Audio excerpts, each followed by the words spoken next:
Sydney হচ্ছে ওয়ার্ল্ডের সবথেকে এক্সপেন্সিভ সিটির মধ্যে একটা। দেখেন এখানে স্টুডেন্ট আসার পরই মূলত স্ট্রাগলটা শুরু হয় ফিনান্সিয়াল সমস্যা নিয়ে।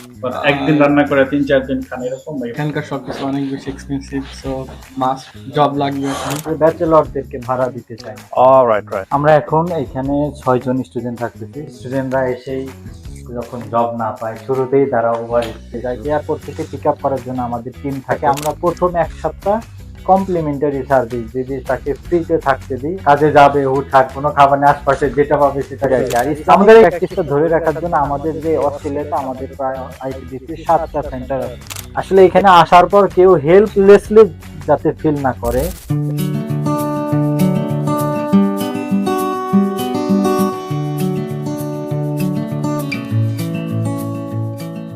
মোটামুটি কতজন স্টুডেন্ট থাকে?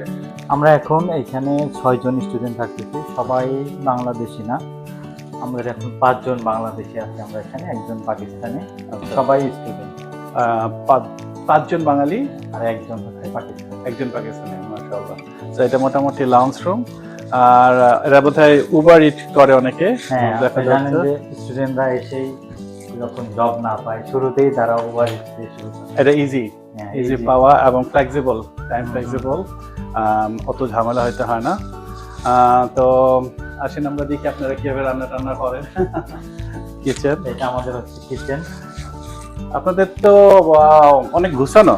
আমি অনেক স্টুডেন্টদের বাসায় গেছি, কিন্তু অনেক বিগ ম্যাচ থাকে। আপনারা তো খুব সুন্দর করে টাইজি করে রাখছেন। আচ্ছা, ধন্যবাদ। আপনার ওয়াইফরা খুশি হবে এসে যে এখানে কাপড় ধরে নাকি ড্রায়ারও আছে, তো হুইচ ইজ ভেরি গুড, যাতে মানে হাতে কাপড় ধোয়ার যে বাংলাদেশের কষ্টটা নাই। প্লাস এখন যেমন দেখতেছি বাইরে বৃষ্টি, তো ড্রায়ারে কাপড়ও শুকায় ফেলা যায় অনেক তাড়াতাড়ি। বাইরেটা দেখি, চমৎকার একটা ব্যাকইয়ার্ড আছে এখানে। এখানে রান্নার প্রিপারেশন হচ্ছে মোটামুটি, রান্নার জন্য মুরগি। তাহলে আপনারা এই যে দেখা যাচ্ছে 1 2 3 4টা রাইস কুকার, অনেকগুলি চিকেন, তো আপনারা রান্না আসলে কি করেন? এখানে তো পাকিস্তানি বাঙালি সবাই মিলে থাকে, সবাই কি একসাথে নাকি আলাদা আলাদা রান্না করেন? অ্যাকচুয়ালি এটা একটা কমপ্লেক্স কোশ্চেন, কারণ আমরা এখানে থাকি হচ্ছে ডিফারেন্ট কালচারের। পাকিস্তানি আছে, বাংলাদেশি আছে, এক একজনের ফুড হ্যাবিট আলাদা। বাংলাদেশের আবার বিভিন্ন জেলার মানুষ আছে। তো এখানে 4টা রাইস কুকার হচ্ছে 4 জন মূলত রান্না করে, তো 2 জন হচ্ছে কম্বিনেশন খায়, আর একজন আরেকজনের সাথে খায়। আচ্ছা আচ্ছা। আর আমরা বাকি 4 জনই নিজেরা আলাদা আলাদা রান্না। বিশেষ করে পাকিস্তানি ছেলেটাও নিজে রান্না করে, কারণ ওর সাথে আমাদের ফুড হ্যাবিট মেলে না। আচ্ছা। তো আমরা এখানে ফ্লেক্সিবল আর কি, যে যেভাবে খেতে চায় কোনো সমস্যা সবার না। ওয়ার্ক টাইম মিলে না, হ্যাঁ, কাজের সময় মিলে না। আমরা যখন স্টুডেন্ট ছিলাম এখানে আশিক ভাই, তখন দেখা যায় যে ফ্রিজে খাবার রাখলে, আমি ফ্রিজ খুলতেছি না আপনাদের খাবার দেখার জন্য, দেখা যায় যে কাজের থেকে এসে একজন একজনের খাবার খেয়ে ফেলতো অনেকে একসাথে থাকলে। তো এটা কি এখানে হয়? এটা হয় না, এটা বলা যাবে না, এটা ব্যাচেলরদের একটা অঘোষিত নিয়ম আর কি। আচ্ছা। একজনের খাবার, কারণ কাজে যাবে হুটহাট কোনো খাবার নিয়ে আশপাশে যেটা পাবে সেটা করলে।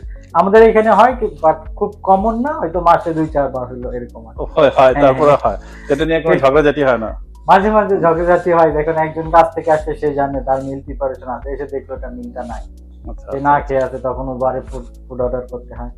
আচ্ছা, তখন একটু, বাট এটা একটু পরে আবার ঠিক হয়ে যায়, কারণ একসাথে থাকলে স্বাভাবিকভাবে এগুলো হবে। আচ্ছা আচ্ছা। এখানে দেখা যাচ্ছে বারবিকিউ আছে। আপনারা তো তাহলে খুব বিলাসবহুল লাইফ লিড করেন স্টুডেন্টরা এখানে। একটু রিল্যাক্সেশনের আর কি, মনোটোনাস কাজ করতে করতে মনোটোনাস হয়ে গেলে একটু বারবিকিউ করা। হ্যাঁ, তো আপনাদের আবার ব্যাকইয়ার্ডও আছে, সুন্দর ব্যাকইয়ার্ড, অনেকগুলি জায়গা। এখানে কাপড় টাপড়ই করেন না? এটা হচ্ছে কমলা গাছ, এখানে বলে ম্যান্ডারিন, কিন্তু আমরা বলি বাংলাদেশে অরেঞ্জ, আর এখানে ম্যান্ডারিন বলে। অরেঞ্জ রে ওরা ম্যান্ডারিন অরেঞ্জ। হ্যাঁ, আর এখানে যদি দেখি আপনাদের বাসাটা কিন্তু সুন্দর, মানে ব্যাচেলার হিসাবে ইজিলি ব্যাচেলাররা ছোট্ট জায়গায় থাকে, ওই যে অ্যাপার্টমেন্টের মতন, কিন্তু আপনাদের হাউস হিসাবে হাউসটা কিন্তু অনেক বড়, অনেক সুন্দর।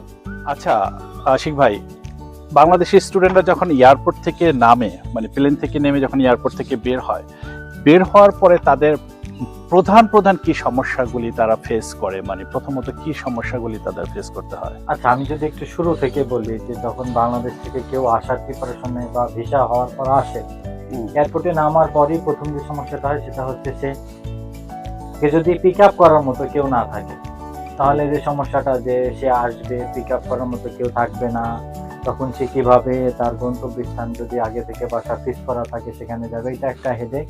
তো যদি কেউ রিসিভ করার মতো থাকে তার অনেক সমস্যা এয়ারপোর্টে নামার সাথে সাথে সলভ হয়ে যায়। তারপরে যদি এয়ারপোর্টকে নামার পর যখন সে কোনো বাসায় ওঠে, এরপরে সবচেয়ে বড় সমস্যাটা হচ্ছে অর্থনৈতিক সমস্যা। যদি বাসা ফিক্স করা থাকে, আর বাসা ফিক্স করা থাকলে বাসা খোঁজা এখানে বাংলাদেশের মতো, বিশেষ করে ঢাকার মতো বড় সমস্যা, ব্যাচেলরদেরকে ভাড়া দিতে চায় না।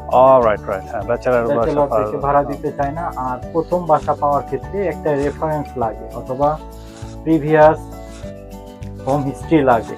হাউসের হিস্ট্রি না থাকলে এখানে বাসা দিতে চায় না। তো এখানে বোর্ডিং হাউসগুলো মূলত তখন উঠতে হয় স্টুডেন্ট, অথবা মোটেলগুলোতে থাকতে হয়, যেটা পিটি এক্সপেন্সিভ হয়ে যায়। তখন দেখা যাবে যে স্টুডেন্টের মাসে $400, সপ্তাহে, এখানে তো সপ্তাহে ভাড়া হয় আপনি জানেন, সপ্তাহে $400 খরচ করতেছে শুধু থাকার জন্য। তো এই বাসা খোঁজাটা যদি হয়ে যায়, এরপরে চাকরির সমস্যাটা, কাজ বা পার্ট টাইম জব, কারণ স্টুডেন্টরা তো ফুল টাইম ওয়ার্ক পারমিশন নিয়ে আসে না, বেশিরভাগ স্টুডেন্ট তো পার্ট টাইম জব। তো যারা হায়ার করে রেস্টুরেন্ট মালিকরা, এরা আসলে পার্ট টাইম নিতে চায় না, এরা চায় একটা স্থায়ী ফুল টাইম থাকবে, কোনো তাদের কোনো হেডেক থাকবে, সপ্তাহে 5 দিন কমপক্ষে কাজ করবে, 5 দিন কাজ করবে, এটা একটা থাকে। আচ্ছা আচ্ছা। আর এই যে স্টুডেন্টরা এখানে আসে, বাংলাদেশ থেকে আসে, বিভিন্ন দেশ থেকে আসে, বাট আসার পরে যে তাদের ফাইন্যান্সিয়াল যে প্রবলেম, এছাড়া যে একাকিত্ব বা মেন্টাল ইস্যু, হোম সিকনেস যে কাজ করে, এছাড়া আপনার জবের সমস্যা, এগুলি থেকে আপনারা কোনো প্রকার হেল্প করেন এখানে আপনাদের অর্গানাইজেশন থেকে? আচ্ছা, আমরা তো আইপিডিসি একটা হচ্ছে ভলান্টারি অর্গানাইজেশন, এটা হচ্ছে পূর্ণরূপে ইসলামিক প্র্যাকটিস এন্ড দাওয়া সার্কেল। আমরা একদম শুরু থেকেই চেষ্টা করি স্টুডেন্টদেরকে, বিশেষ করে যাদের কোনো রিলেটিভ অস্ট্রেলিয়াতে থাকে না, তাদের ক্ষেত্রে তাদের যে সমস্যাগুলো হয়, এয়ারপোর্ট পিক আপ থেকে শুরু করে বাসা খোঁজা, পার্ট টাইম জব ম্যানেজ করা, এটা আমরা সিস্টেমিক্যালি চেষ্টা করি, সহায়তা করি। যাই এয়ারপোর্ট থেকে পিক আপ করার জন্য আমাদের টিম থাকে, আমাদের স্টুডেন্টের মধ্যে থেকে আমরা ডে বাই ডে ভাগ করে দিই যে যার যেদিন কাজ নেই বা যার গাড়ি, এগুলো আপনারা সব ফ্রি করেন? হ্যাঁ, ফ্রিতে করি, এবং সে পিক আপ করে, এবং পিক আপ করার পর যদি কারো থাকার জায়গা না থাকে, আমরা প্রথম 1 সপ্তাহ কমপ্লিমেন্টারি সার্ভিস যদি তাকে ফ্রিতে থাকতে দিই। আমাদের লাকেমবাদে 3টা বাসা নিয়ে আছে, ক্যাম্বেল টাউনে 2টা আমাদের বাসা ভাড়া নিয়ে আছে, যেখানে শুধু স্টুডেন্টরাই থাকে। সেন্ট মেরিতে আমাদের একটা বাসা আছে যেখানে স্টুডেন্টরা থাকে। তাদেরকে আমরা 1 সপ্তাহ কমপ্লিমেন্টারি থাকতে দিই। এর মাঝে আমরা তাকে মেন্টাল সাপোর্ট দিয়ে তার জন্য বাসা খোঁজা, আবার আমরাও তো সবাই স্টুডেন্ট, পার্ট টাইম জব করি, আমাদের রেফারেন্সে তাকে কোনো জব ম্যানেজ করে দেওয়ার চেষ্টা করি আর কি। দর্শকদের উদ্দেশ্যে বলতে চাই যে আইপিডিসি ইসলামিক প্র্যাকটিস এন্ড দাওয়া সার্কেল অস্ট্রেলিয়াতে বিভিন্ন ধরনের কাজ করে থাকে। এই অর্গানাইজেশনটা আর একটা উইং হচ্ছে স্টুডেন্ট উইং। সেখান থেকে আশিক ভাই যেটা বললেন যে ওনারা বাংলাদেশ থেকে যদি কোনো স্টুডেন্ট ওনাদের সাথে যোগাযোগ করে আসে, হ্যাঁ, তাহলে এয়ারপোর্ট পিক আপ থেকে শুরু করে 1 সপ্তাহ পর্যন্ত বাসায় থাকা এবং কাজ খুঁজে দেওয়া থেকে শুরু করে বিভিন্ন ধরনের সহযোগিতা তারা করে দিয়ে থাকে। তো আপনারা মেনলি তাহলে ওদের 1 উইক পর্যন্ত আপনারা তাদের রাখতেছেন। এরপরে যদি 1 উইকের পরে যদি তারা থাকতে চায় বা তারা তারপর কোথায় যায়? এরপরে আমরা তো এর মধ্যে চেষ্টা করে তাদেরকে বাসা খুঁজে দেওয়ার। এরপরে যদি বাসা না পায়, এরপরে আমাদের বাসাগুলোতেই পেমেন্ট সিস্টেমের ভিত্তিতে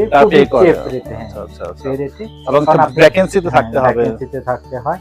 আপনি জানেন এখানে চাইলেও 1 সপ্তাহের বেশি দেওয়ার করা সম্ভব নয়, অনেক এক্সপেন্সিভ। সিডনি হচ্ছে ওয়ার্ল্ডের সবথেকে এক্সপেন্সিভ সিটির মধ্যে একটা। Right right.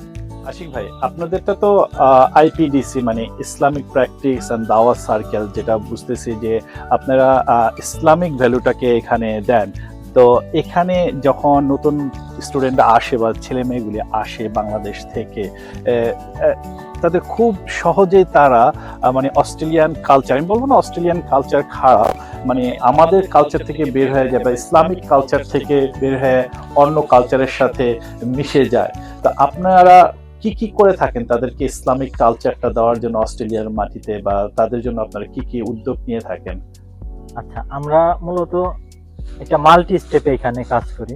প্রথমে আমরা যেটা করি, স্টুডেন্ট আসার পর তো অ্যাকোমোডেশন হওয়ার পর এরপর স্টুডেন্ট কিন্তু আমরা প্রতি মাসে 2টা করে সেমিনার বা প্রোগ্রাম টাইপের অ্যারেঞ্জমেন্ট করি, যেখানে স্টুডেন্টরা আসে। আমরা হয়তো কোনো সপ্তাহে দেখা যাচ্ছে আমরা বারবিকিউ পার্টি রাখি, অথবা আমরা বাইরে কোথাও ঘুরতে যাই, অথবা কোনো রেস্টুরেন্ট ভিজিট বা কোনো লাইক বিচ বা কোনো ফরেস্ট এরিয়া, পার্ক এরিয়াতে আমরা প্রোগ্রামগুলো রাখি। সেখানে আমরা সব স্টুডেন্টরা আসে। দেখেন এখানে স্টুডেন্ট আসার পরে মূলত স্ট্রাগলটা শুরু হয় ফিনান্সিয়াল সমস্যা নিয়ে। তারপরে একাকিত্ব বোধ করা, বাসায় বাংলাদেশে বাবা মা রেখে আসে মিস করা, এটা হচ্ছে যে আমরা যখন তাদেরকে নিয়ে আসি তখন তারা এখানে যখন একটা বাঙালি কমিউনিটি পায় তখন কিছুটা হলে ওইটা তাদের লাঘব হয়।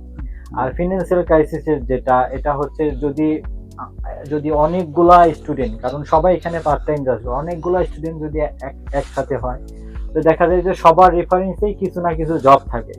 তো যদি জব ম্যানেজ করে দেওয়া হয় দেখা যায় যে তাদের ফিনান্সিয়াল সমস্যাটা সে কাটিয়ে উঠতে পারে, তখন মানসিক চাপ অনেকভাবে লাঘব হয়।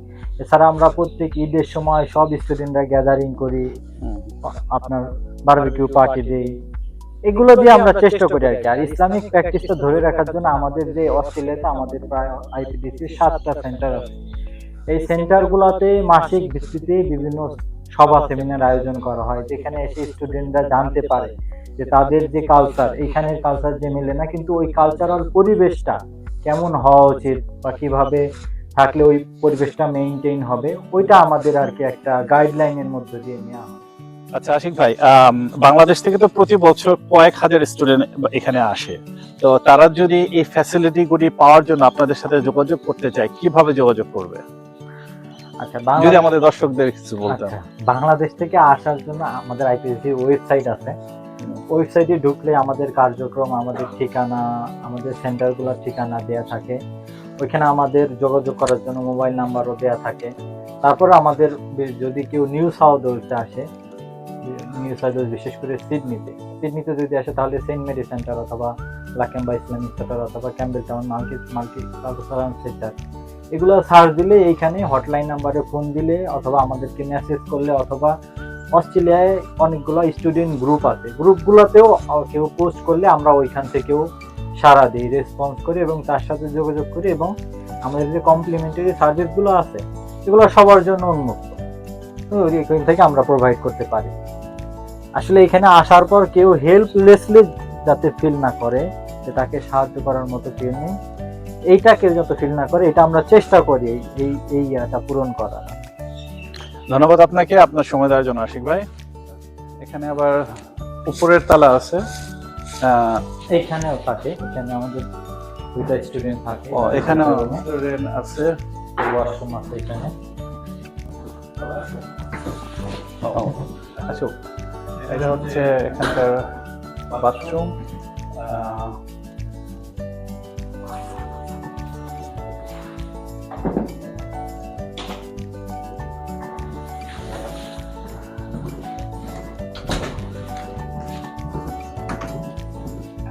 আপনাদের তো হ্যাঁ, এখানে পানি, hot water, cold water, internet service. এটা আমাদের সেকেন্ড ফ্লোর।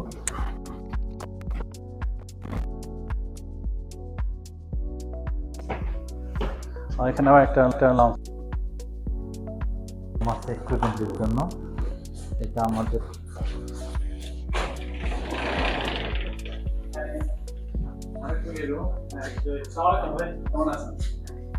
আমাদের একজন ইন্টারন্যাশনাল স্টুডেন্ট, আপনার নাম? আপনি কলেজ থেকে আসছেন? এখানকার কালচার আচ্ছা, প্লাস সবারই এখানকার সবকিছু অনেক বেশি এক্সপেন্সিভ, সো মাস্ট জব লাগবে আর কি। মানে একই বাসাতে 4-5 জন আছি, কিন্তু কেউ কারোর সাথে দেখা নেই, হয়তো এক দুদিন পরে লক করা, সব যে lock। যার মতন। যাচ্ছে, কাজ শেষে আসছে। অনেক সময় দেখা হয় না মনে হয় পাশের লোকের সাথে সপ্তাহে। সপ্তাহে হ্যাঁ এইরকম না টু বি অনেস্ট, বাট দেখা হয়, দেখা যায় ওই রকম টাইম না, যে এক একজনের কাজে ব্যস্ত আর কি। সো এই সকল জিনিসগুলো মূলত দেখা যায় যে যেমন জব প্লাস হোম সিকনেস, তারপরে এখানকার স্টাডি, যেমন আমাদের দেশের পড়াশোনা বা এখানকার পড়াশোনার অবশ্যই অবশ্যই আপনার আইএলটিএস করে আসে সব student, তারপর ওদের যে এক্সেন্টটা এটা আপনারা বুঝতে পারেন ক্লাসে? কোনো সমস্যা হয়? ক্লাসে টু বি অনেস্ট এখানকার স্যাররা অনেক ফ্রেন্ডলি। সো এরকম না যে দেখা যায় যে আমি একটা বিষয় বুঝতে পারি নাই, সো তাদেরকে ইজিলি ফ্রেন্ডের মতো জিজ্ঞেস করলে তারা ওটা আলাদাভাবে বোঝায় দেয়। ইভেন আপনি চাইলে একটা সেশনও নিতে পারেন যে আমি এই বিষয়টা বুঝি নাই বা এই টপিকটা আমি বুঝতে পারতেছি না, সেক্ষেত্রে ওরা ওদের মতো করে এক্সপ্লেন করে। আর অ্যাকসেন্ট সবাই এখানে ওজি না, মানে সব টিচার বা ইউনিভার্সিটি দেখা যায় যে ওরা এশিয়ানও আছে। সো একটু সমস্যা হয়, বাট আস্তে ধীরে আপনি সেম ক্লাস যদি কিছুদিন করেন এইগুলো আপনার সাথে ইউজ টু হয়ে যাবে। আপনারা রান্না কি করে খান এইভাবে? রান্না করা হয় আর কি অ্যাজ ইউজুয়াল, যেমন চিকেন ম্যাক্সিমাম টাইমে দেখা যায় যে মাংস এইগুলা খাওয়া হয়, আর শাকসবজিও খাওয়া হয়, বাট সেটার পরিমাণ খুবই কম। একদিন রান্না করে 3-4 দিন খান এরকম, নাকি প্রতিদিন রান্না করা? প্রত্যেক দিন অনেস্টলি রান্না করা হয় না। সো একদিন রান্না করলে দেখা যায় যে ওইটাই তো খাওয়া মেবি একবার আমরা যখন স্টুডেন্ট ছিলাম আমরা তো নুডলস খেয়ে থাকতাম বেশিরভাগ সময়, রান্না করতে হবে দেখে। So, আপনারা তো আমরা শর্টকাট যেগুলো আছে, যেমন চিকেন কিনে দেখা যায় যে এয়ার ফ্রাই আছে, এগুলো করে নিচ্ছি, তো এটাতে টাইম লাগে না। প্লাস একদিন দেখা যায় যে মাংস রান্না করলাম বা অন্য কোনো একটা তরকারি, তো সেটার সাথে ওইটা ইজিলি ভালো মতো চলে যায়, প্লাস সালাদ হাবি যাবে আরো অনেক কিছু। এখানে সুন্দর সুন্দর অস্ট্রেলিয়ান পাখি, এটা দেখতেও ভাল লাগে। এখন পাখিগুলি আসছে, কেউ ধরেও না। পাখিগুলি ভয় পাইছে আমাকে দেখে, ইজিলি এরকম করে না, ওরা ভয় দেখায়, ইজিলি ওরা এসে ভয় দেখায়। খুব সুন্দর পরিবেশ বাইরের, মিলিমিলি।